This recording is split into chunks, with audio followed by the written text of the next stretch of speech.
الحمد لله رب العالمين والصلاة والسلام على سيدنا محمد وعلى آله وصحبه أجمعين أما بعد فأعوذ بالله من الشيطان الرجيم بسم الله الرحمن الرحيم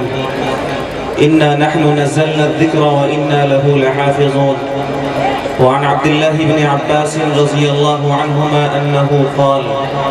نزل جبرائيل عليه السلام على رسول الله صلى الله عليه وسلم فأخبره أنه ستكون فتن فقال ما المخرج منها يا جبرائيل قال كتاب الله أو كما قال عليه السلام ہر کوئی مست میں ذوق تناسانی ہے ہر کوئی مست میں ذوق تناسانی ہے تم مسلمان ہو یہ انداز مسلمانی ہے حیدری فقر ہے نئے دولت عثمانی ہے تم کو اسلاف سے کیا نسبت روحانی ہے وہ معزز تھے زمانے میں مسلمان ہو کر وہ معزز تھے زمانے میں مسلمان ہو کر اور تم خار ہوئے تاریخ قرآن ہو کر جامعہ غفرانیہ کاشف العلوم کے آج کے اس باوقار قرآنی روحانی جلسہ دستار بندی میں اپنی شرکت کو اپنی سعادت سمجھتا ہوں کیونکہ آج کا یہ اجلاس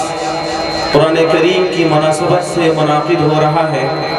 حفاظ کرام کے سروں پر دستار فضیلت رکھا جانا ہے اور بہت جلد آپ کے سامنے یہ خوبصورت منظرنامہ آنے والا ہے قرآن مجید کی صورتحال یہ ہے کہ جس چیز کو بھی اس سے نسبت حاصل ہو جاتی ہے وہ چیز عظیم اور بے مثال ہو جاتی ہے کیونکہ یہ قرآن اللہ رب العالمین کا نازل کردہ ہوا کتاب ہے اور یہ اتنی بے مثال و بے نظیر ہے کہ پوری دنیا مل کر اس کی کوئی مثال نہیں پیش کر سکتی اللہ رب العالمین کا فرمان ہے قُلْ لَئِنِ اجْتَمَعَتِ الْإِنسُ وَالْجِنُّ عَلَىٰ أَن يَأْتُوا بِمِثْلِ هَذَا الْقُرْآنِ لَا يَأْتُونَ بِمِثْلِهِ وَلَوْ كَانَ بَعْضُهُمْ لِبَعْضٍ ظَهِيرًا امام کائنات صلی اللہ علیہ وسلم کو خطاب کر کے یہ بات کہی گئی کہ آپ دنیا کے انسانوں اور جنات سے یہ بات کہیے کہ اگر دنیا کے سارے انسان اور سارے جن مل کر قرآن جیسی کوئی کتاب لانا چاہیں اور سب ایک دوسرے کی مدد کریں تو بھی نہیں لا سکتے کیونکہ یہ قرآن مکمل بے مثال کتاب ہے اس قرآن کو جس اللہ نے اتارا وہ رب کائنات ہے اور وہ بے مثال رب ہے اس قرآن کو اللہ نے جس رسول پر اتارا ہمارے آقا امام کائنات صلی اللہ علیہ وسلم بے مثال رسول ہے خیر البشر ہے سید الانبیاء ہے اللہ نے اس قرآن کو جس مہینے میں اتارا شہر رمضان الذي انزل فيه القرآن رمضان کا وہ مہینہ بے مثال مہینہ ہے اللہ نے اس قرآن کو جس رات میں اتارا اِنَّا أَنزَلْنَاهُ فِي لَيْلَةِ الْقَدْرِ شب قدر کی وہ رات دوسری تمام راتوں میں بے مثال ہے اللہ تعالیٰ نے اس قرآن کو مکہ و مدینہ اور حجاز کی جس سرزمین پر اتارا وہ سرزمین دنیا انسانیت کی دوسری تمام سرزمین سے بے مثال ہے اس قرآن کو جو پڑھاتا ہے اس قرآن کو جو پڑھتا ہے وہ سب سے بہتر اور بے مثال بتایا گیا خیرکم من تعلم القرآن وعلمہ اس لیے بسیٹھا کے مسلمانوں اگر تم بے مثال اور عظیم بننا چاہتے ہو تو راستہ صرف ایک ہے کہ اللہ پاک نے جو بے مثال اور عظیم کتاب عطا فرمائی ہے اس سے اپنی گہری مناسبت پیدا کرو اس سے اپنے تعلق کو مضبوط کریں امام کائنات صلی اللہ علیہ وسلم نے ایک موقع سے فرمایا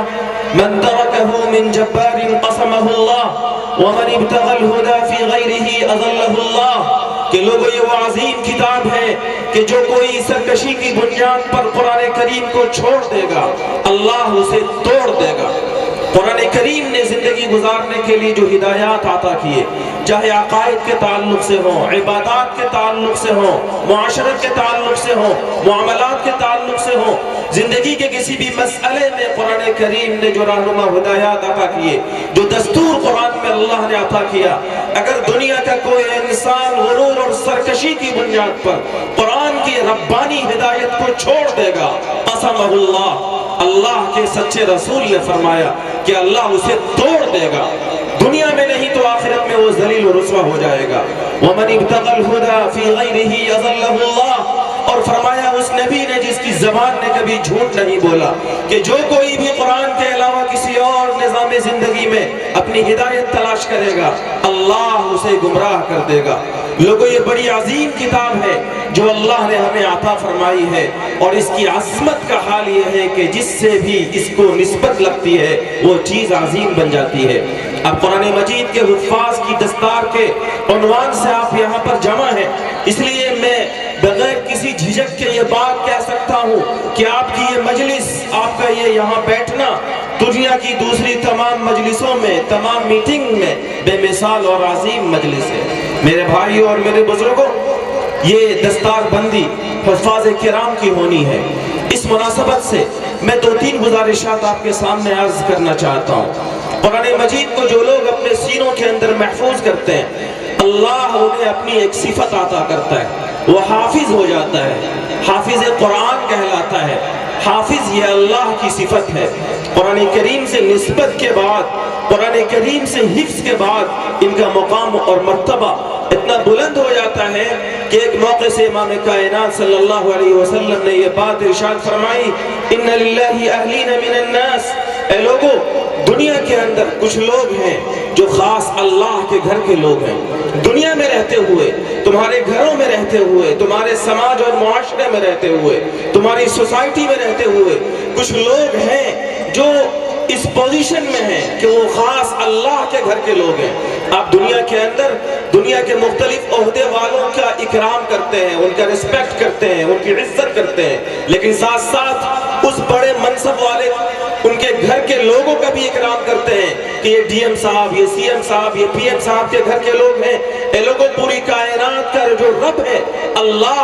اس اللہ کے خاص گھر کے بتائے گئے آقا صلی اللہ علیہ وسلم نے کہ اس کے گھر کے کچھ خاص لوگ ہیں۔ صحابہ نے فرمایا من ہم یا رسول اللہ، اے اللہ کے رسول وہ کون خوش نصیب ہے جو اس دنیا میں رہ کر خاص اللہ کے گھر کا بندہ ہے۔ آقا صلی اللہ علیہ وسلم نے فرمایا اہل القرآن ہم اہل اللہ و خاصتہ، قرآن کریم والے، قرآن کریم کو پڑھنے والے، پڑھانے والے، قرآن مجید کو حفظ کرنے والے، یہ حفاظ یہ دنیا کے اندر رہتے ہوئے خاص اللہ کے گھر کے لوگ ہیں۔ میرے بھائی اور میرے بزرگوں، قرآن کریم سے نسبت کی بنیاد پر قرآن مجید کے حفاظ کا، جن حفاظ کی دستار بندی ہونی ہے اور جو ان کے گارجین یہاں بیٹھے ہیں وہ سنیں اس بات کو۔ میں خاص طور سے یہ بات اپنے ان عزیز بچوں سے ہی کرنا چاہتا ہوں کہ ان کے سینے میں اللہ نے جو قرآن رکھا ہے، اس قرآن کی بنیاد پر اللہ کے یہاں ان کا اتنا اونچا مقام اور اتنا اونچا مرتبہ بتایا گیا کہ امام کائنات صلی اللہ علیہ وسلم نے فرمایا من قرأ القرآن وعمل بما فيه البس والداه تاجا يوم القيامة ضوءه احسن من ضوء الشمس في بيوت الدنيا۔ اے لوگوں جو قرآن مجید کا حفظ کرتا ہے اور اس پر عمل کرتا ہے، اس کے ماں باپ کو کل میدان محشر میں جب اولین و آخرین کا مجمع ہوگا، آدم سے لے کر دنیا کے اخیر انسان تک کے لوگوں کا مجمع ہوگا، اللہ ایسے مجمع میں قرآن مجید کے بعمل حفاظ کے ماں باپ کو سورج سے بھی زیادہ روشن تاج عطا کرے گا۔ یہ مقام بتایا امام کائنات صلی اللہ علیہ وسلم نے۔ ایک جگہ آپ نے فرمایا من قرأ القرآن فاستظہرہ فأحل حلالہ وحرم حرامہ ادخلہ اللہ الجنہ وشفعہ فی عشرۃ من اہل بیتی کلہم قد وجبت لہ النار۔ فرمایا کہ اے لوگوں جو قرآن مجید کو پڑھتا ہے، اسے یاد کرتا ہے اور پھر اس کی روشنی میں اپنی زندگی گزارتا ہے، اس کے حلال کو حلال جانتا ہے، اس کے حرام کو حرام جانتا ہے، قرآن نے جو سیدھا راستہ دیا اس پر وہ چلتا ہے، قرآن نے جس سے منع کیا اس سے وہ رکتا ہے، آقا نے فرمایا ادخلہ اللہ الجنہ، اللہ اس بعمل حافظ کو جنت عطا کرے گا۔ اور دنیا کے اندر لوگوں، آپ دنیا کے کسی عہدیدار کی عزت کرتے ہیں اس لیے کہ ان کی سفارش اور ان کی سگنیچر سے آپ کے دنیا کا کوئی کام بن جائے، تو سنیے حافظ قرآن اس لائق ہے کہ آپ اسے اپنے سر کا تاج بنائیں، آپ انہیں اپنے سروں پہ بٹھائیں، جو کہ کل میدان محشر میں جب کسی شخص کی بدعملی کی بنیاد پر اس کے جہنم میں جانے کا فیصلہ ہو چکا ہوگا تو آقا صلی اللہ علیہ وسلم نے فرمایا شفعہ فی عشرۃ من اہل بیتی کہ بعمل حفاظ، قرآن مجید پر عمل کرنے والے، اسے خوب یاد رکھنے والے حافظ جہاں اللہ انہیں جنت عطا کرے گا، وہیں ان کے ماں باپ اور ان کے خاندان میں سے ایسے 10 لوگ جن کے جہنم میں جانے کا فیصلہ ہو چکا ہوگا، اللہ انہیں جنت کا پروانہ عطا کرے گا۔ یہ مقام اور یہ مرتبہ حافظ قرآن کا بتایا گیا۔ اس لیے یہ جو حفاظ ہیں اور جو ان کے گارجین ہیں، یقیناً آج کے اس روحانی جلسہ دستار بندی میں مبارکباد کے مستحق ہیں۔ ان کے گھر کے لوگ، ان کے خاندان کے لوگ بڑے مبارکباد ہیں کہ اللہ پاک نے ان کے گھر میں، ان کے بچوں میں ایسے سپوت تیار کیے جنہوں نے قرآن مجید کو اپنے سینے کے اندر محفوظ کیا۔ لیکن ایک دوسری بات یاد رکھنے کی ہے کہ قرآن مجید کے حفظ پر جو فضیلت بتائی گئی، قرآن مجید کے یاد کرنے پر جو اجر بتایا گیا کہ اللہ تعالیٰ حافظ کے ماں باپ کو سورج سے زیادہ روشن تاج عطا کرے گا، اللہ تعالیٰ حافظ قرآن کو جنت عطا کرے گا، اللہ تعالیٰ حافظ قرآن کے خاندان میں سے 10 ایسے لوگوں کو جنت عطا کرے گا جن کے جہنم میں جانے کا فیصلہ ہو چکا ہوگا۔ میرے عزیز حافظوں اور ان کے گارجینوں، یاد رکھیے قرآن مجید کے یہ وعدے اور یہ بشارتیں کچھ شرطوں کے ساتھ مشروط ہیں۔ میں نے جو حدیث آپ کو سنائی، اس حدیث میں آقا صلی اللہ علیہ وسلم نے الگ الگ شرطیں بتائیں۔ ایک جگہ فرمایا عامل بما فیہ، کہ قرآن مجید کو حفظ کرنے کے بعد اس پر عمل کرے۔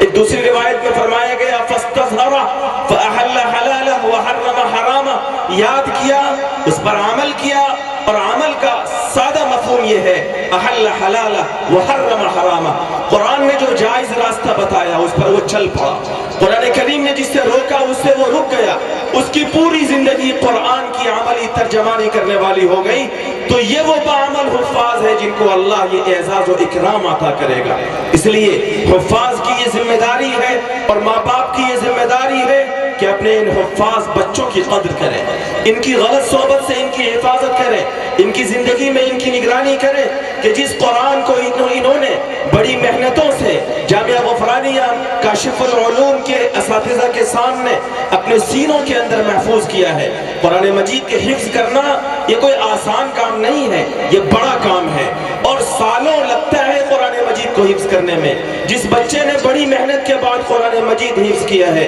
ان کی بھی ذمہ داری ہے اور ان کے ماں باپ کی بھی ذمہ داری ہے کہ اپنے ان حفاظ کی 2 طرح سے نگرانی کریں۔ ایک تو یہ کہ قرآن مجید کا یہ بچہ جس نے حفظ کیا ہے قرآن کو نہ بھولے، اس کے لیے ان کی نگرانی یہ ہو کہ کبھی اس کی تلاوت میں ناغہ نہ ہو، کبھی وہ تلاوت سے غافل نہ ہو۔ کیوں؟ اس لیے کہ اگر کوئی شخص قرآن مجید کو یاد کر کے بھول جاتا ہے تو جہاں یاد کرنے پر بڑی فضیلتیں ہیں وہیں بھلانے پر بھی بڑی وعیدیں ہیں۔ آقا نے فرمایا ما من امرئ يقرأ القرآن ثم ينساه الا لقي الله يوم القيامة اجزم، کہ جو شخص قرآن مجید کو یاد کر کے بھول جاتا ہے وہ کل میدان قیامت میں اللہ سے اس حال میں ملے گا کہ اس کے اعضاء جھڑے ہوئے ہوں گے، کوڑی کی حالت میں وہ اللہ کے دربار میں آئے گا۔ اللہ ہماری تمام حفاظ کرام کی اس وعید سے حفاظت فرمائے۔ اس لیے قرآن مجید کو یاد کرنے کے بعد اسے یاد رکھنا یہ ایک بڑی ذمہ داری ہے۔ اور دوسری ذمہ داری ان حفاظ کی اور ان کے ماں باپ کی یہ بھی ہے کہ آج جہاں آپ اکابر علماء کے ذریعے سے اپنے ان عزیز بچوں کے سروں پر دستار فضیلت کو بدھواتے ہوئے فخر محسوس کرتے ہیں، سعادت محسوس کرتے ہیں، وہیں آپ کی ذمہ داری یہ ہے کہ ان بچوں کی صحبت اور ان کی نشست و برخاست کی خاص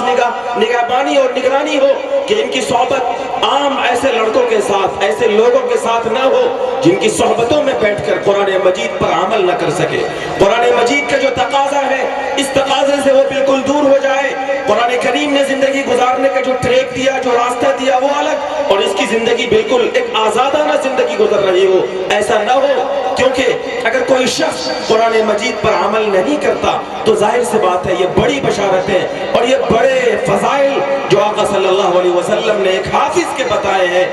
اس کو پانے میں یقیناً محرومی کی یہ علامت ہوگی۔ میرے بھائی، امام کائنات صلی اللہ علیہ وسلم نے فرمایا ایک موقع سے ان افواہکم طرق القرآن، اے لوگو تمہارے یہ منہ قرآن مجید کے راستے ہیں۔ کوئی بڑا مہمان آتا ہے تو آپ اس کے لیے راستے کو سجاتے ہیں، آپ اس کے لیے راستے کی صفائی کرتے ہیں، آپ راستے پر ریڈ کارپیٹ بچھاتے ہیں، آپ راستے پر مہمان کے اوپر پھول برساتے ہیں، اس لیے کہ بڑا مہمان آپ کے یہاں آ رہا ہے۔ لوگوں، فضل کلام اللہ علی سائر الکلام کفضل اللہ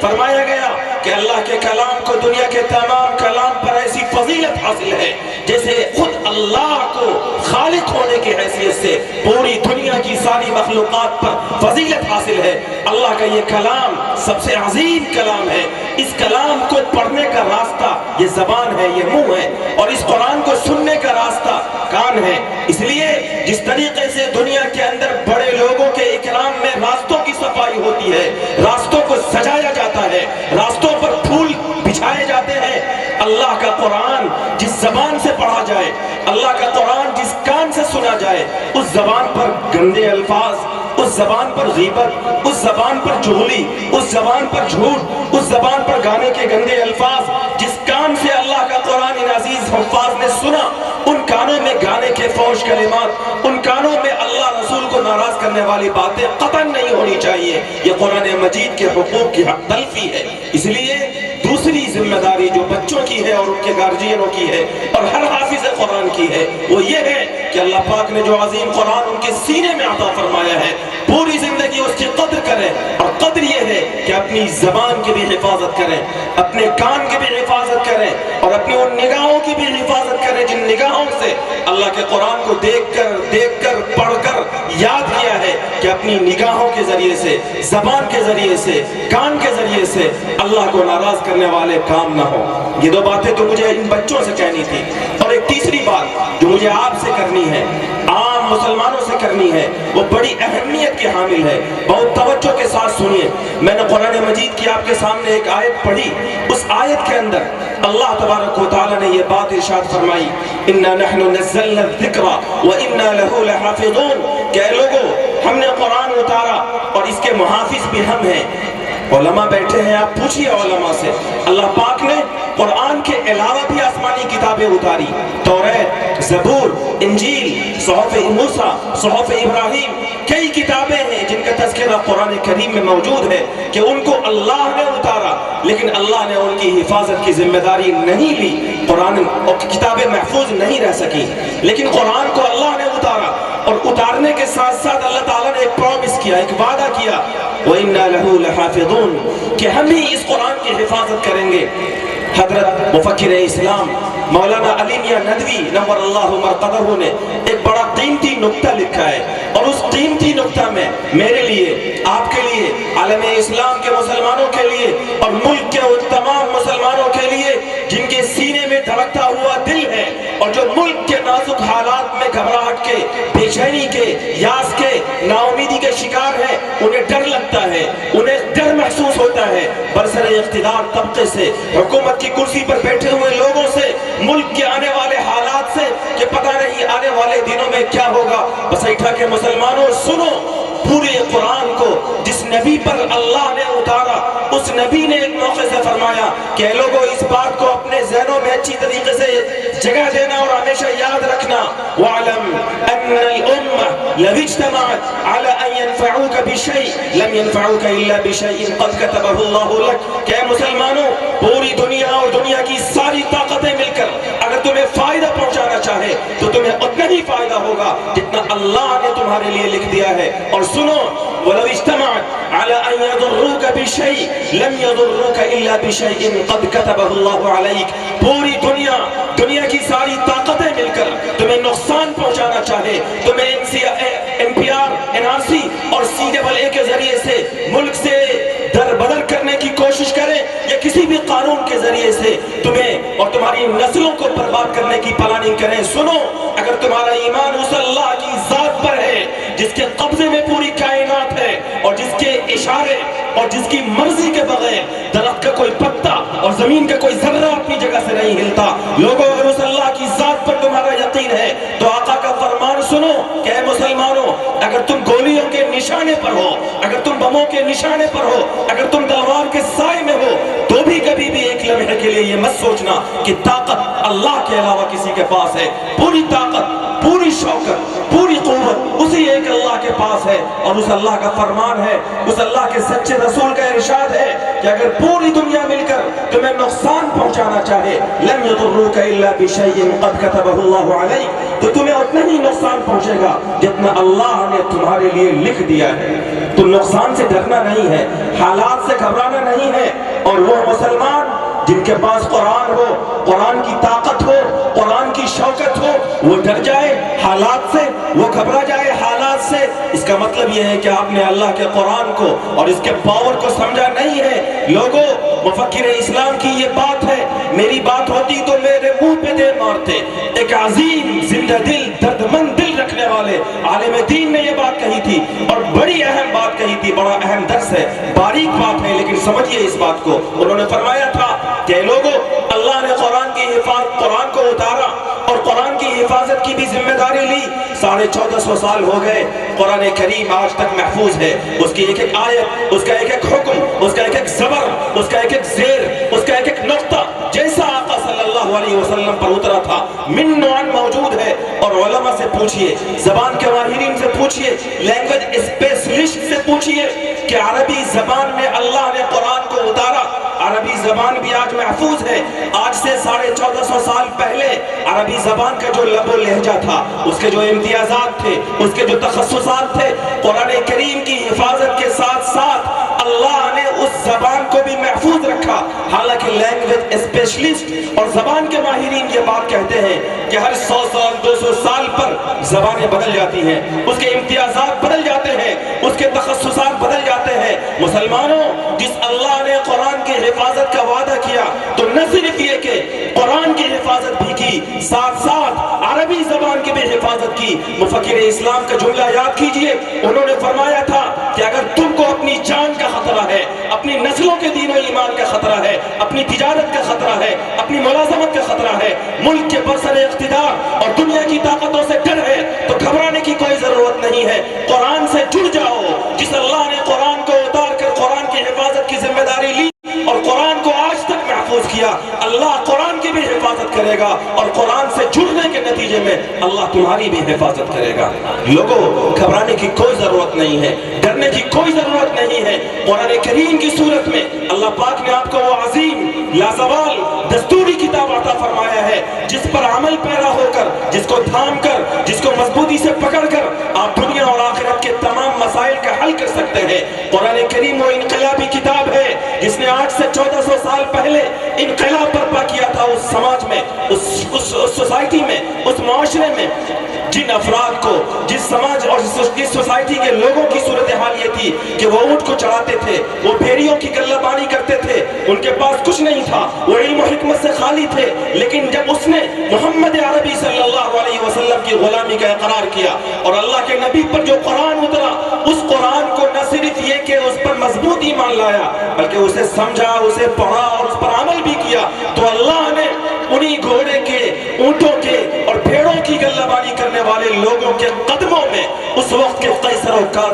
و کسریٰ کے تخت و تاج کو لا کر رکھ دیا۔ لوگوں، آج بھی وہ اللہ اسی طاقت کے ساتھ، اسی قوت کے ساتھ، اسی شوکت کے ساتھ موجود ہے۔ شرط یہ ہے کہ آپ قرآن کریم سے جڑیں۔ میں نے اقبال کا شعر پڑھا تھا، بڑی بات کہی تھی،